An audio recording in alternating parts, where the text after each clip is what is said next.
ସକାଳୁ ଯାଇ ମାର୍କେଟ ବୁଲି ବୁଲି ନିଧି ମଉସା କିଛି ମାଛ ଆଣିଲେନି।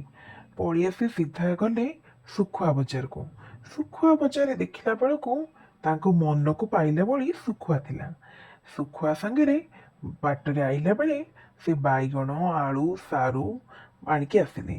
ଆଉ ତା ସହିତ ମାଉସୀ ତିଆରି କରି ରଖିଥିଲା ଘରେ ବିରି ବଡ଼ି। ମାଉସୀ କସି କହିଲେ, ନେ ଆଜି ମୁଁ କିଛି ମାଛ ଆଣିନି, ଆଜି ମୁଁ ଆଣିଛି ଶୁଖୁଆ।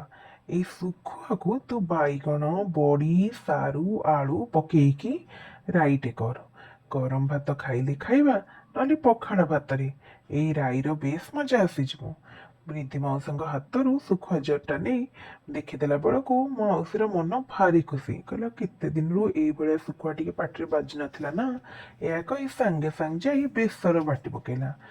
ବେସର ବାଟି ସାରି ଆଳୁ, ସାରୁ, ବାଇଗଣ, ବିଲାତି ସବୁକୁ କାଟି କୋଟେଇ ସଜାଡ଼ି ଦେଲା। ଚୁଲି ଲଗେଇ ସାଙ୍ଗେ ସାଙ୍ଗେ କହିଲା ଶୁଖୁଆ ଗୁଡାକୁ ଭାଜି ପକେଇଲା। ତାପରେ କ'ଣ କଲା, ପରିବାକୁ ଟିକେ ହାଲକା ସନ୍ତୁଳି ଦେଲା। ଟମାଟୋ ପକେଇବାକୁ ଏଥିରେ ଜମା ଭୁଲିବେନି। ସୋରିଷର ଆପଣ ଯାହା କରନ୍ତୁ, ଟମାଟୋ ସେଥିରେ ଟିକେ ଅଧିକ କରି ପକେଇବେ। ଏଇ ଯେମିତି ନିଧି ମଉସା ଘର ମାଉସୀ ଟମାଟୋ ଦେଇ ସୁନ୍ଦର କରି ରାଇଟି ରାନ୍ଧିଦେଲା। ନିଧି ମଉସା ଖାଇଦେଇ କହିଲେ, ଯାହା ହଉ ଆଜି ବୁଧବାରଟାରେ ତୁ ଯୋଉ ଶୁଖୁଆ ରାଇ କଲୁ, ଖାଇବାର ମଜା ଆସିଗଲା। ଆପଣମାନେ ମଧ୍ୟ ଏଇଭଳି ଭାବରେ ଶୀତୁଆ ପାଗରେ ଶୁଖୁଆ ରାଇ କିମ୍ବା ଶୁଖୁଆ ପୋଡ଼ା ଚକଟା କରି ଖାଆନ୍ତୁ। ଶୁଖୁଆକୁ ଏମିତି ପୋଡ଼ିକି ଖାଇଲେ ମଧ୍ୟ ତାର ବହୁତ ମଜା ଆସିଥାଏ। ରସୁଣ, କଞ୍ଚାଲଙ୍କା, ସୋରିଷ ତେଲ ଦେଇ ଟିକେ ଚକଟି ଦେଲେ ବେଲେ ପଖାଳ ପରା ଖାଇ ହେଇଯିବ। ଆପଣଙ୍କୁ ଯଦି ଆମର ଭିଡ଼ିଓ ଭଲ ଲାଗୁଥାଏ ତାହେଲେ ଭିଡ଼ିଓ ଗୁଡ଼ିକୁ ନିଶ୍ଚିତ ଲାଇକ୍ କରିବେ। ଶୁଖୁଆ ତରକାରୀ ରାନ୍ଧୁ ରାନ୍ଧୁ ମାଉସୀ କ'ଣ ଗୀତ ଗାଇଲା ଜାଣିଛନ୍ତି?